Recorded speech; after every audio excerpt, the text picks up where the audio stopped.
For my best bet, the real underscore G Warner across all social media platforms, 12-8, one game ahead of Big East Ben on this year's podcast.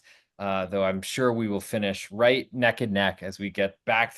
We're still fighting that 60% number. We're going to get back over that sooner rather than later. For my best bet on this episode, as we're running out of time, but we still have a little time left. So I might do a little teeter totter. I might come up with exactly where to go with this one. I'm going Oklahoma, 2-point underdogs at home to Kentucky.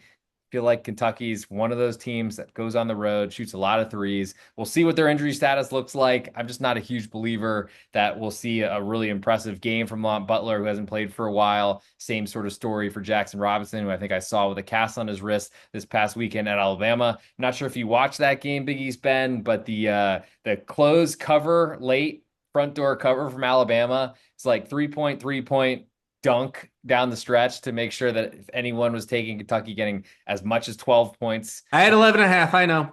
Oh, sorry. I didn't actually know that, but I wasn't sure because that was really rough. And honestly, like Kentucky was so close to covering that late, missed the shot, and then went down the other end and there was a dunk. And I was like, oh my God, like even like the white comb over point guard was shooting free throws, those all were wet. I was like, here comes the cover, and then Alabama stole it.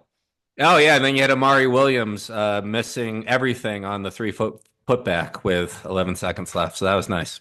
Yeah, that reminds me of the Ohio State best player in the world, only player they have, when Vladimir Golden was, I guess, trying to figure out where his engagement ring was on the floor. Airball, a nice little floater, tie the game, send it to overtime, which also reminds me of Indiana missing a point blank putback with no defense on that same weekend. So maybe we can get some shots to fall at Big East Ben. Thanks for joining on this episode. As always, we'll be back with you on Friday night discussing the Saturday card as we head into March.